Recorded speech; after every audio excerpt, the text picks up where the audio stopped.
할렐루야. 참 영어로 굿모닝입니다. 아주 좋은 아침인데 우리 좋으신 하나님께서 정말 좋으신 하나님의 자녀인 여러분들에게 좋은 말씀, 또 좋은 은혜, 또 좋은 이런 축복을 내려주실 줄 믿습니다. 5월은 가정의 달입니다. 여러분, 우리가 매년 5월을 가정의 달로 지키는 이유가 무엇일까요? 그것은 가정이 우리 삶 속에서 그만큼 중요하기 때문입니다. 모든 그 인간의 문제는 그 원인을 추적해보면 결국은 가정에서부터 시작이 됩니다. 가정이 행복해야 사회가 행복합니다.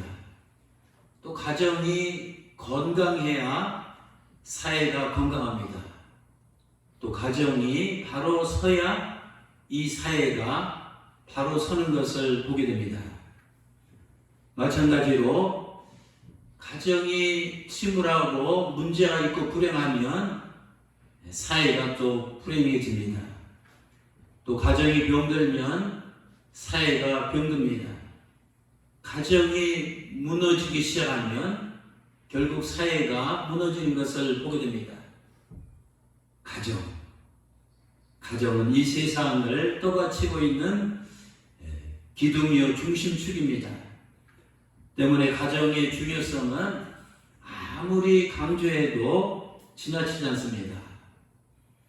오늘 예배 나오신 사랑하는 성도 여러분, 여러분의 가정은 현재 안녕하십니까? Your 가정 is okay? 오늘은 가정의 달을 맞이해서 이제 셋째 주인데 내가 속한 또 우리가 살고 있는 이 가정을 한번 들여다보길 원합니다. 가정을 들여다보면 이 세상에는 많은 이 가정들이 있습니다. 그런데 그 가정들 중에서는 행복한 가정이 있고 또 불행한 가정이 있습니다. 또 성공한 가정이 있고 실패한 이 가정이 있습니다. 또 축복받은 가정이 있고 저주받은 가정이 있습니다. 그런데요, 사랑하는 성도 여러분, 무엇이 우리의 가정의 운명을 이렇게 달라지게 만들까요? 도대체 무엇 때문에 가정의 이 흥망성쇠가 이처럼 달라질까요? 저는 성경을 읽고 또 연구하고 보다가 이번에 여기에 대한 해답을 한 단어에서 찾았습니다. 그 한 단어는 신구약 66권 성경 전체에서 딱 한 번 등장하는 단어입니다. 여러분, 그 단어가 무엇인지 아십니까? 오늘 설교 제목에 들어있습니다. 바로 오늘 본문 사무엘상 4장 21절에 있는 이가봇이라는 단어입니다. 이가봇. 히브리 성경 언어로 가봇이란 이 영광이란 뜻입니다. 그 말 앞에 붙은 이는 부정 접도입니다. 그래서 이가봇이란 영광이 없다. 또 영광이 떠났다. 영광이 사라졌다라는 뜻입니다. 이가봇이라는 이 말은 성경에 보면 어떻게 유래되었을까요? 오늘 본문은 엘리 제사장의 가문이 한참 잘 나가다가 이 멸망하는 그 비극적인 이야기가 기록되어 있습니다. 엘리 제사장은 40년간 이스라엘 백성이 최고 지도자인 이 사사로 활동을 했습니다. 그에게는 스라의 두 아들 홈리와 비느하스라는 이 자녀가 있었습니다. 성경에 보면 그의 말년에 이스라엘이 이 블레셋과 이 전쟁을 하게 됐습니다. 그때 이스라엘은 전쟁에서 대패하고 안타깝게도 하나님의 법궤를 적들에게 빼앗겼습니다. 또 불행하게도 전쟁터에 나갔던 엘리 제사장의 두 아들은 죽임을 당했습니다. 그 소식을 접한 아버지 엘리는 의자에 앉았다가 큰 충격을 받고 뒤로 넘어지면서 목뼈가 부러짐과 동시에 그 자리에서 직사했습니다.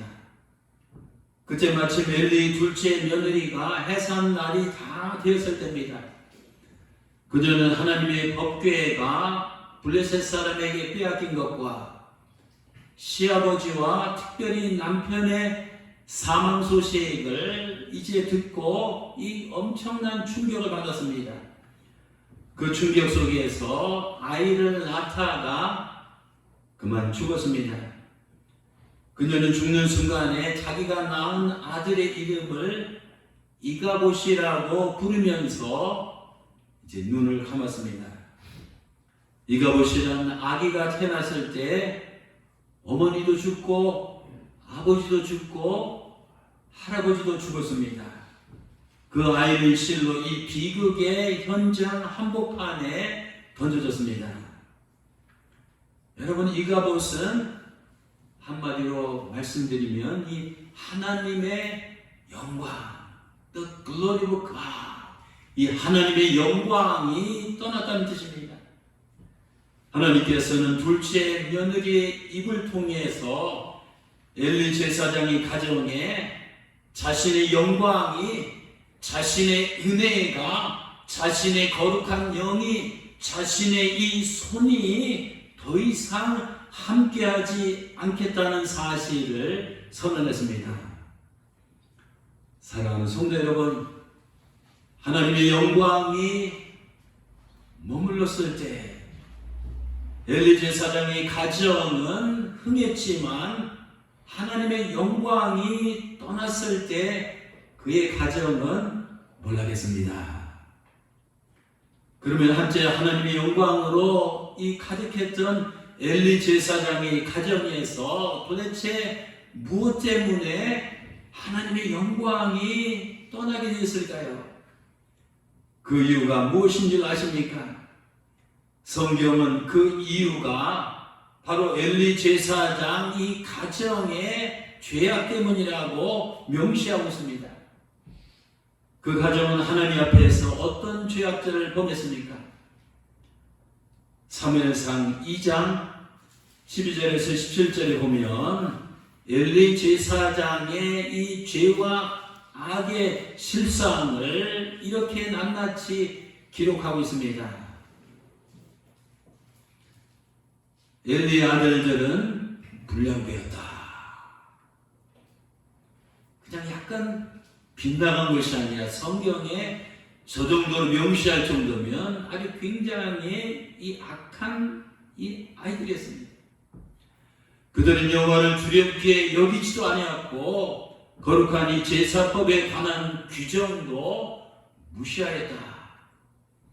성도들이, 이스라엘 백성들이 제사를 드리고 고기를 삶으면 그들은 하인을 보내 세발 달린 새 갈고리로 고기 삶는 솥이나 남비나 이 가마에 마구 찔러 넣어 갈고리에 걸려 나오는 것은 무엇이든지 가져오게 하였다.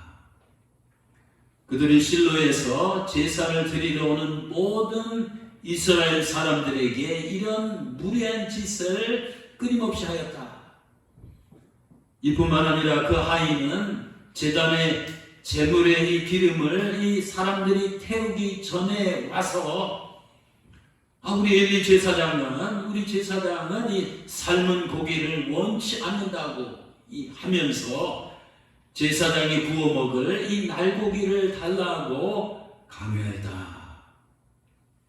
지금 당장 내놓아라, 그렇지 않으면 강제로 빼앗아가겠다 하고 으름장을 놓기가 일쑤였다.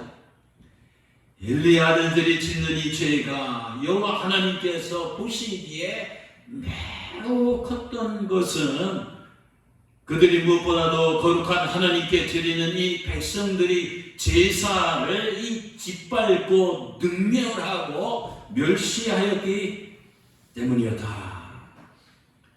그뿐만 아닙니다. 사무엘상 2장 21절에 보면 엘리 두 아들들은 성막에서 이 수종드는 여인들과 이 부적절한 관계를 가졌습니다. 그런데요, 자녀들이 이와 같은 이 죄악을 끊임없이 오랫동안 행하고 있음에도 불구하고 아버지로서 엘리 대제사장은 이 아들이 범하는 이 모든 죄악들을 알고도 그저 미온적으로 대처했습니다. 아들들의 비행을 단호하게 바로 잡으려고 하기보다는 성경에 보면 적장이 대충 넘어갔습니다. 그것은 엘리 제사장이 하나님보다 자기 두 아들을 더 사랑하고 하나님의 제사를 무시하고 물죄를 더 탐하였기 때문이라고 성경은 말하고 있습니다. 사무엘상 2장 29절에서 34절에 보면 어느 날 하나님께서 선지자를 보내서 도저히 하나님께서 보시고 참다 견딜 수 없어서 이 선지자를 보내서 그와 같은 행태에 빠져있는 엘리에게 이런 책망을 하시고 경고하셨습니다. 야 엘리야, 어째서 너희는 나에게 이 가져오는 다른 재물까지 그렇게 탐하느냐? 어째서 너는 나보다 너의 두 아들들을 더 소중히 여기느냐? 하나님은 다 아시는 겁니다. 너희가 내 백성이 드리는 재물 중에서 가장 좋은 것으로 이 자신을 살찌게 하는구나. 그러므로 이스라엘 하나님 나 여호와가 말한다. 내가 전에 레위 자손인 너희 집안이 원래 엘리 제사장이 아론의 형인 모세의 형인 아론의 후손입니다. 레위 자손인 너희 집안이 언제나 제사장으로 나를 섬기게 하겠다고 약속을 하고 축복하였지만 하나님의 마음을 이제 접으셨습니다. 이제 나는 절대로 그렇게 하지 않겠다.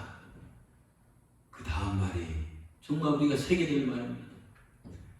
나는 누구든지 제사장이나 제사장이 아닌 일반 백성들이나 왕이나 신하나 이방인이나 이스라엘 백성들이나 누구든지 나 여호와를 소중히 여기는 자를 내가 소중히 여기고 그러나 나를 멸시하는 자를 내가 멸시할 것이다. 이제 내가 너희 가정과 이 집안에 젊은 사람들을 쳐서 제명대로 살지 못하게 하고 네 집안에 노인이 하나도 없게 하겠다. 내가 이스라엘 백성에게 준 복을 보고 너와 너희 가족들은 이 부러워하게 될 것이며 너는 환난을 당하고 내 집안에는 영영 노인이 없을 것이다. 또 살아남은 자가 있어도 그가 내 눈을 멀게 하고 내 마음을 슬프게 할 것이며 너의 모든 자손들은 젊어서 죽게 될 것이다. 그리고 너의 두 아들, 네가 나보다 더 귀하게 여기는 이 두 아들 홈리와 비나스가 한날에 동시에 그들이 죽는 것을 내 눈으로 보게 되면 너는 나 여호와가 이 말한 것이 뻥이 아니라 이 거짓이 아니라 허구가 아니라 이 사실임을 분명히 알게 될 것이다. 무슨 뜻입니까? 나는 더 이상 나를 멸시하는 너희 가정과 이제 함께하지 않겠다는 뜻입니까? 나를 버린 너희 가정을 나도 버리겠다는 것입니다. 나를 떠난 너희 가정에서 이제는 나의 영광도 떠나겠다는 것입니다. 너희 가정은 하나님의 영광이 사라진 이가봇의 이 가정, 나의 은혜와 나의 돌봄과 나의 축복, 나의 이 거룩한 영광이 사라진 이가봇의 이 가정이 될 것이라는 뜻입니다. 그 후로 엘리 제사장의 가정은 어떻게 됐습니까? 하나님께서 예언하신 대로 이 폭삭 망했습니다. 그들이 모시고 있었던 하나님의 괴를 빼앗겼습니다. 두 아들은 죽임을 당했습니다. 아버지 엘리도 목이 부러져서 의자에 뒤로 넘어가서 즉사했습니다. 이 며느리도 출산하다가 죽었습니다. 실로 40년간 잘나가던 이 지체이었던 엘리 가문이 아주 폭삭 멸망하는 것을 보게 됩니다. 성도 여러분, 엘리 가정에 몰락은 이 가정에서 하나님의 영광이 하나님의 영광이 떠나게 되면 어떻게 되는지를 우리에게 생생하게 가르쳐주고 있습니다. 그런데요, 사랑하는 성도 여러분, 이제 사무엘상에 넘어가서 이제 그 다음에 역대상을 읽어보면 엘리 가정과 이 대비되는 이 가정이 등장하는 것을 보게 됩니다. 그것은 바로 오벳 에돔의 가정입니다. 오벳 에돔의 가정은 엘리 가정과는 달리 하나님의 영광이 머물면 그 가정이 어떻게 형통하는지를 우리에게 분명하게 보여주고 있습니다. 오벳 에돔은 누굽니까? 엘리 제사장처럼 잘 나가는 가문, 유명한 사람이 아닙니다. 그는 다윗 왕 시대에 살았던 사람입니다. 특별히 그의 가정은 누구보다도 평범한 가정이었지만 하나님의 축복을 받은 가정입니다. 역대상 24장과 27장에는 여러분 읽어보시면 알겠지만 수많은 사람들이 이제 족보에 쭉 등장하는데 그렇게 많고 많은 인물들 중에서 하나님께서 복을 주셨다고 특별하게 콕 집어서 언급한 사람은 유일하게 오벳 에돔 가정밖에 없습니다. 그런 오벳 에돔은 하나님으로부터 어떤 복을 받았습니까? 첫째, 물질의 복을 받았습니다. 역대상 13장 14절에 보면 여호와께서 오벳 에돔의 집과 모든 소유의 복을 내리주셨더라. 경제적으로 번성하고 물질적으로 이 형통하는 이 복을 받았습니다. 둘째, 오벳 에돔의 가정은 다산의 축복을 받았습니다. 고대 시대에는 이 자녀를 많이 낳는 것이 큰 축복이었습니다. 역대상 26장 8절입니다. 오벳 에돔 그 한 사람에게서 낳은 자가 60명이나 되었다. 또 셋째로 낳은 이 오벳 에돔의 이 자녀들이 잘 되는 이런 축복을 받았습니다. 오벳 에돔의 자손들 중에서 성공하고 출세한 이 훌륭한 인물들이 많이 배출됐습니다. 역대상 26장 6절에 보면 그 아들 스마야도 두 아들을 두었느니 저희는 족속을 다스리는 자요 최고 우두머리요 또 큰 용사라. 또 역대상 26장 8절에 보면 이는 다 오벳 에돔의 자손이라. 저희와 그 아들들과 그 형제들이 다 능력이 있어 그가 맡은 이 직무를 잘하는 자였더라. 저 오벳 에돔의 후손들 중에서는 유능한 인물들과 이 탁월한 리더들과 이 지도자들이 많이 배출되어서 이 무시 못한 이런 이 가정으로 이 번성이 됐다는 겁니다. 그러면 오벳 에돔에게 이런 그 감당할 수 없는 놀라운 이 축복이 임하게 된 그 이유가 무엇일까요? 성경은 복잡하게 이야기하지 않습니다. 이 역대상 13장 14절에 보면 그 이유를 아주 한 문장으로 저렇게 적시하고 있습니다. 하나님의 괴가, 거룩한 이 법궤가 많고 많은 작은 가정들도 있는데 오벳 에돔의 집에서, 그 지붕 아래서 그의 가족들과 함께 석 달을 있느니라. 그 다음에 뭐라고 했어요? 여호와께서 그러므로 오벳 에돔의 집과 그의 모든 이 소유에 복을 내리셨더라.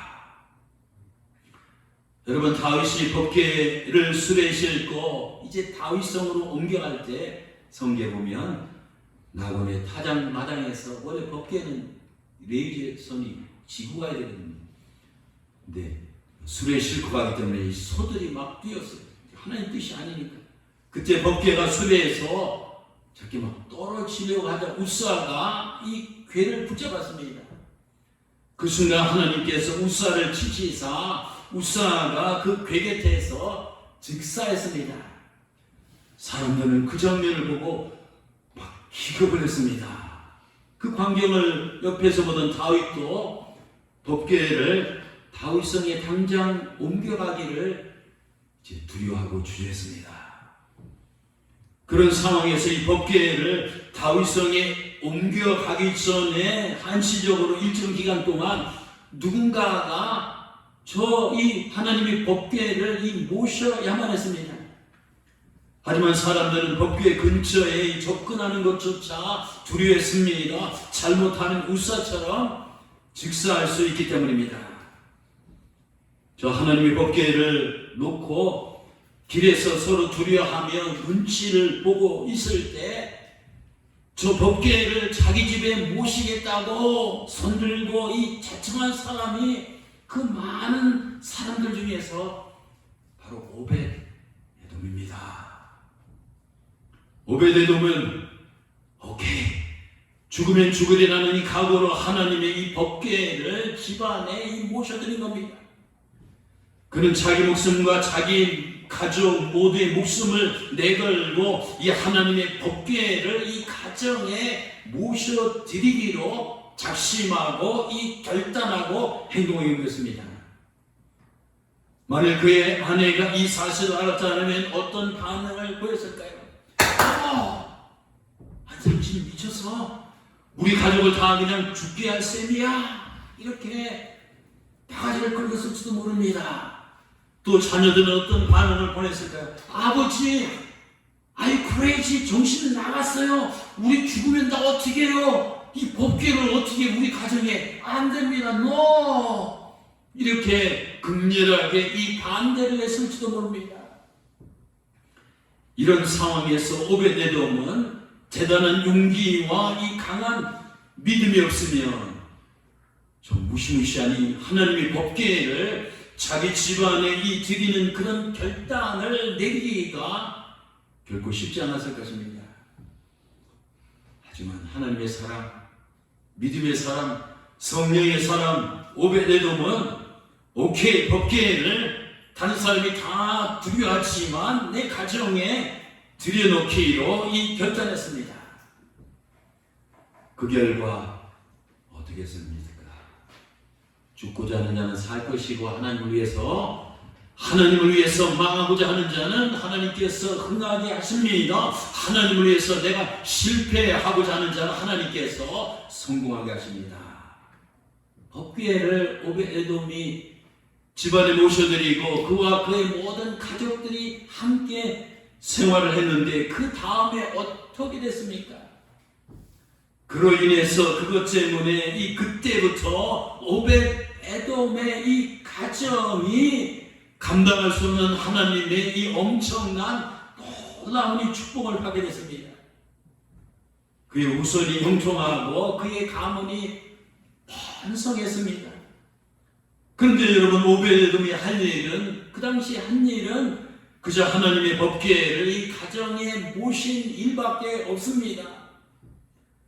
만일 오베데돔이 이런저런 핑계와 이유로 그 당시 그 시점에서 이 법궤를 모시지 않았더라면 그와 같은 놀라운 축복을 받지 못했을 것입니다. 여러분, 법궤는 뭡니까? 오늘날은 사라졌어요. 가끔 그 히스토리 채널에서 뭐 잃어버린 법궤를 찾아서 이런 방송도 하지만 사라질 것으로 지금 그렇게 생각하고 있습니다. 그러면 이 당시에 이 법궤는 뭡니까? 이 법궤는 이스라엘 백성들에게 무엇보다도 이 창조주 엘로이 엘샤다이 하나님의 이 영광이 임재한 이 성궤였습니다. 때문에 법궤가 있는 곳에는 하나님의 영광이 늘 진하게 강력하게 충만하게 임재했습니다. 오베데돔의 집에 법궤가 머물렀다는 것은 저 하나님의 영광이 그 집안에 머물렀다는 것입니다.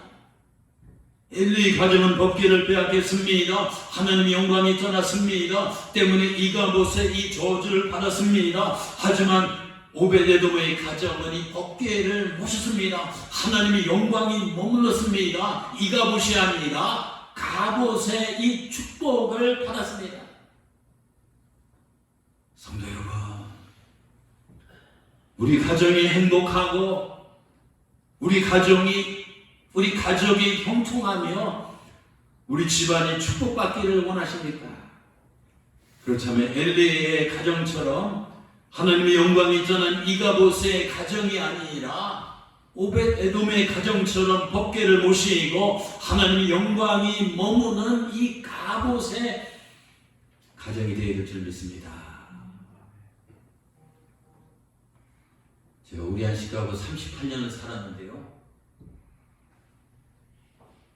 제가 38년, 거의 40년을 살았으니까 우리 집안하고 우리 이동윤 목사님 처갓 집안하고 비교하려고 그냥 살다 보니까 그냥 이 대비가 돼요. 우리 집안은 법궤를 모시지 않은 그런 가정이기 때문에 한 사람 한 사람 너무 똑똑해. 말도 잘하고 꾀도 있고 능력도 있는 것 같지만 결과가 다 안 좋았어요. 그나마 제가 예수 믿고 결혼하고 그래서 하나님의 영광이 조금 비치기 시작하니까 풀린 거지. 참 그래서 우리 식구들 여러 번 얘기했지만 인간적으로 잘나고 똑똑하고 뭐 그렇지만 하나님의 영광을 떠나니까 이게 안 돼요. 장희 장모님 가정 보면 뭐 우리 가정 식구들이나 뭐 그냥 뭐 더 특출난 건 없어요. 그런데 우리 교단서도 쭉 보면 참 이동윤 목사님 우리 처갓 가정만큼 더 잘된 가정이 없는 것 같아요. 그 비결은 오벳에돔처럼 우리 장희 장모님이 하나님의 법궤를 가정에 늘 모시고 이렇게 살았기 때문이라는 것을 저는 아주 거의 40년 동안 살면서 이제 자신 있게 내가 얘기할 수 있어요. 우리 가정은 좀 부끄럽지만 장희 장모님 가정은 결국은 이가봇이냐 가봇이냐 하나님의 법궤를 모신 가정과 모시지 않는 가정이 당장은 차이가 나지 않는 것 같지만 결국 보면 동기서에서 본 것처럼 극명하게 이 차이가 나는 것을 보게 됩니다. 히브리서 9장 4절에 보면 하나님께서는 이 법궤 안에 세 가지를 넣어두라고 명령하셨습니다. 히브리서 9장 4절입니다. 금으로 입힌 법궤가 있고 그 법궤 안에는 만나를 담은 금 항아리와 아론의 쌍난 지팡이와 계약의 십계명 두 돌판이 들어있었습니다. 오늘날 하나님의 법궤를 모시고 사는 가정은 어떤 가정입니까? 한번 그림 한번 보여주세요. 법궤 안에는 저렇게 상징적으로 하나님께서 직접 써서 모세에게 주신 십계명의 두 돌판과 아론의 쌍난 지팡이와 이스라엘 백성들이 광야에서 만나를 담았던 그 항아리가 저렇게 들어있습니다. 그래서 오늘 영적으로 보면 하나님이 법궤를 모시고 사는 가정은 어떤 가정을 말합니까? 첫째는 십계명대로 살아가는 가정입니다. 제가 인위적으로 이거 조작한 설교가 아닙니다. 너무 분명하게 나와 있습니다. 법궤 안에는 이 십계명을 새긴 두 돌판이 들어있습니다. 그래서 온 가족이, 온 가정이, 온 식솔이 십계명대로만이 살아가면 힘들더라도, 귀찮더라도, 손해보더라도, 짜증이 나더라도 이 가족들이 십계명대로만 살아가면 오벳 에돔에게 임한 하나님의 축복이 임합니다. 십계명은 뭡니까? 나 외에 다른 신을 섬기지 말라. 너를 위해서 우상을 만들지 말라. 하나님의 이름을 막는 때에 일컫지 말라. 안식일을 거룩히 지키라. 네 부모를 공경하라. 살인하지 말라. 간음하지 말라. 도둑질하지 말라. 거짓말하지 말라. 내 이웃의 소유를 탐내지 말라. 이런 십계명, 거의 3000년 전에 하나님께서 이스라엘 백성들에게 또 인류에게 주신 이 십계명을 지키면 이 가정이 건강하고, 가정이 행복하고, 가정이 바로 서고, 가정이 번성하게 되어 있습니다. 가정의 모든 이 비극은 저 십계명대로 살지 않았기 때문입니다. 인간사의 모든 문제에는, 저 십계명 안에 모든 문제에는 정답이 다 들어있습니다. 십계명대로만 살면 부부관계가 회복됩니다. 십계명대로 살면 이 부모와 자식 관계에도 회복됩니다. 십계명대로만 살면 형제의 관계에도, 이웃과의 관계도 회복됩니다. 차오징한 이 십계명대로 순종하며 살면 가족이 화목하고, 이 가정이 행복하고, 가문이 번성합니다. 십계명은 10가지 의무사항이 아니라 하나님께서 만드신 이 가정이 축복받는 10가지 비결을 명문화, 이 성문화 한 것입니다. 때문에 좀 힘들더라도 가족이 확실하게 십계명대로 이 살아봅시다. 그러면 확실하게 오벳에돔처럼 하나님의 축복이 임할 것입니다. 그 다음에 둘째로 하나님의 법궤를 모시고 사는 가정은 주의 지팡이를 의지하며 살아가는 가정입니다. 법궤 안에는 아론의 이 지팡이가 들어있습니다. 이 지팡이는 뭡니까? 의지할 때 사용하는 이 버팀목이 지팡이입니다. 오늘 우리 가정이 흔들리지 아니하고 든든히 서려면 이 가족들이 오직 주님만 이 지팡이처럼 이 붙들고 의지하며 살아야 됩니다. 주님의 다른 것들을 지팡이처럼 의지하며 살아가는 가정은, 보세요, 제가 예언합니다. 순간적으로 일시적으로 잘 나가는 것 같지만 흔들리고 금이 가고 무너질 수밖에 없습니다. 주님 대신 돈을 지팡이 삼아 의지하는 가정, 온 집안 식구와 아버지, 엄마, 아들, 딸들 다 돈독에 올라 있어요. 돈도 주식 투자하고 뭐하고 돈도 필요하지만 그 주님 대신 이 돈을 이 가정이 지팡이 삼아서 이 하는 가정은 결국 그 돈 때문에 이 망하게 되는 것을 보게 됩니다. 또 주님 대신 우상을 의지하는 가정, 주님 대신 이 사람을 의지하는 가정, 주님 대신 이 세상을 의지하는 가정, 이런 가정들은 당장은 든든히 서 있는 것처럼 보이지만 세상의 유혹과 시험 앞에서 흔들립니다. 시련의 광풍과 역경의 파도 앞에서 중심을 잃고 쓰러지게 됩니다. 이런 가정은 결국 금이 가고 깨어지고 무너지게 되겠습니다. 부모들 아이들 유치원 때부터 서울대 가라, 하버드 가라, 스카이 대학 가라, 판검사들 막 몰아붙이고 그렇게 해봐요. 그게 우상이 되고, 오케이 갔다고 해봐요. 자리 없고. 그러나 40년, 50년, 50세가 다 하나님 없으면 비참하게 인생이 끝날 수밖에 없습니다. 한번 하나님께서 중심축을 빼면 그냥 그 자동차가 그 자전거 휠이 막 찌그러지듯이 한번 중심축을 가정에서 딱 하면 그 가정 와야 되고 쪼개지고 쪽박 차는 것은 이 시간 문제입니다. 그래서 무엇보다도 이 가정의 이 모든 이 멤버들이 이 하나님만을 이 기둥 삼아서 이 살면 부부관계에도 부모와 자식간에도 형제지간에도 이 온전히 있으면서 끝까지 그 자정이 건강하고 이 번성하고 축복하게 나가게 되었습니다. 여러분, 복귀하는 이 지팡이는 또 뭡니까? 그냥 지팡이가 아니라 싹난 지팡이입니다.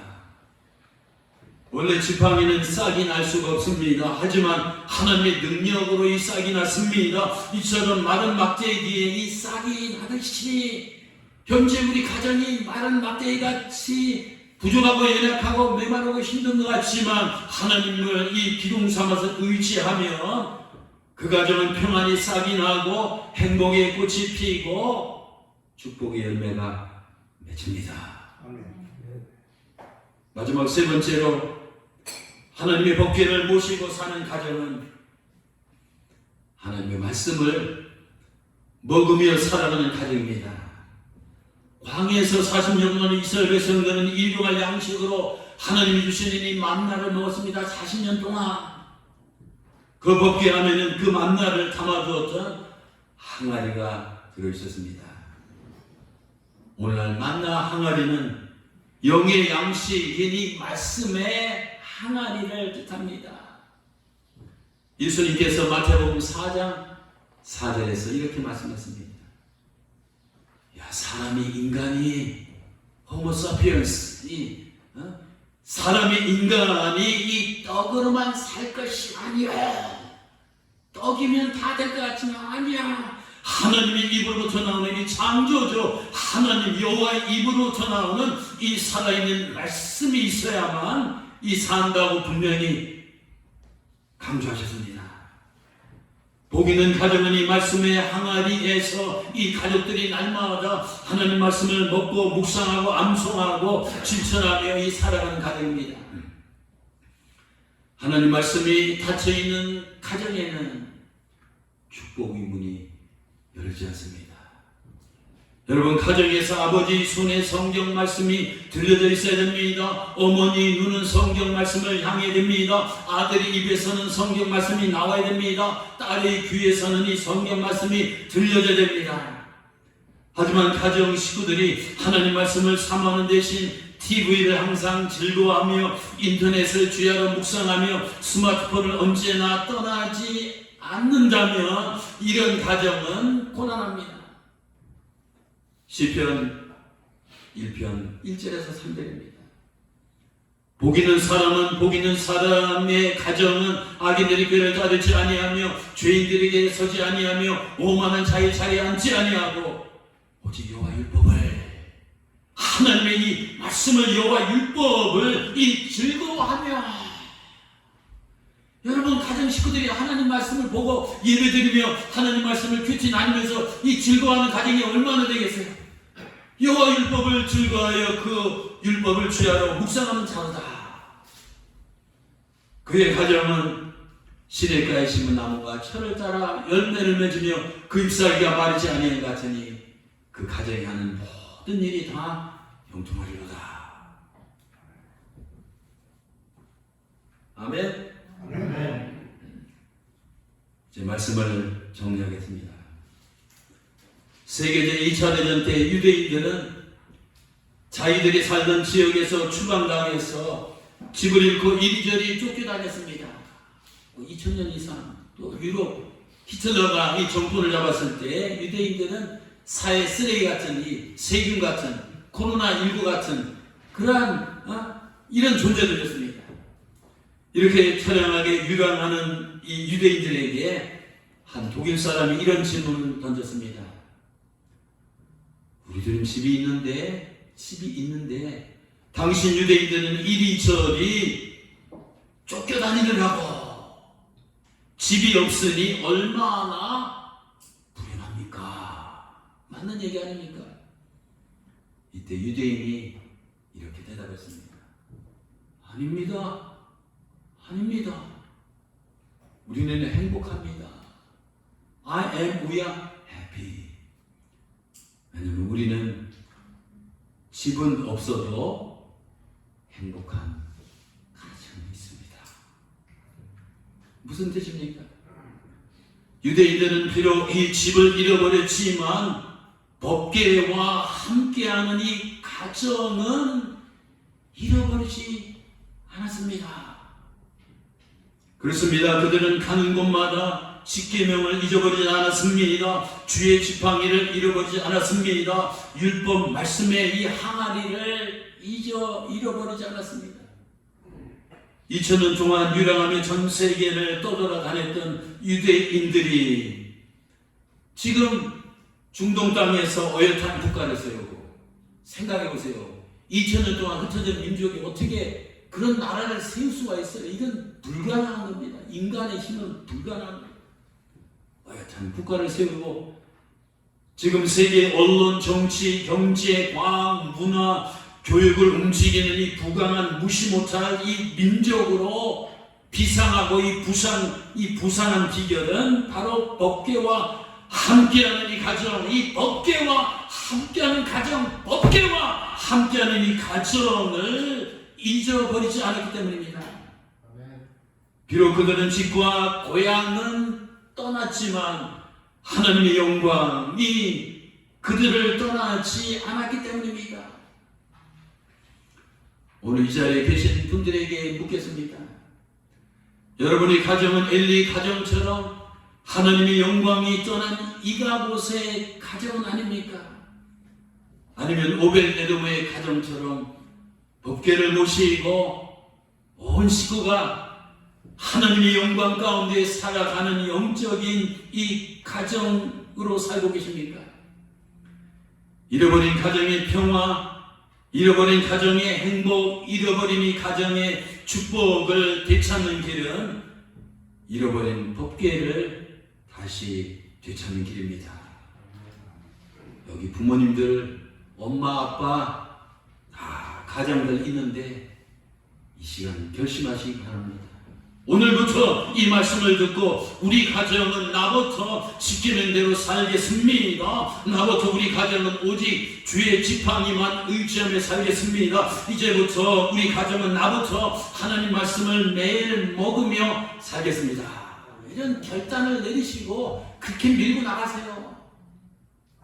다 젊은 날 그냥 사업에 미쳐서 여러분이 어떤 세상적인 명예나 출세나 어떤 그런 데서 꽂혀서 살다가 보면 그것이 인생 잘 되는 것 같지만 나중에 50대 60대 은퇴하고 봐요. 다 가정 깨지고 다 자녀들 다 별별 다 이렇게 되는 거예요. 그러나 힘들더라도 엄마가 아빠가 결단해서 이제부터는 우리 이가봇의 가정이 되는 것이 아니라 이번 십계명대로 삽시다. 또 오직 주님의 주님만 의지하며 기둥으로 삼고 그분만의 지팡이로 우리가 온 가족이 삽시다. 그리고 우리 가정이 늘 말씀을 읽고 말씀을 같이 나누고 이 말씀으로 예배드리고 이 말씀 중심으로 삽시다. 이렇게 살면 보세요. 제 손에 장을 지집니다. 그 가정은 하나님께서 오벳에돔의 가정처럼 이 축복을 해주시게 됐습니다. 그런 이 출발이 결국 오늘 말씀을 들은 가장들, 엄마들, 아빠들 여러분들이 그것을 실행해야 될 줄 믿습니다. 부디 법궤와 적으로 하나님의 영광이 the glory of God, 하나님의 영광이 함께하는 가족이 되어서 오벳에돔에게 임했던 하나님의 은혜와 축복이 여러분들의 가정에 넘치기를 주님의 이름으로 축원합니다. 아멘.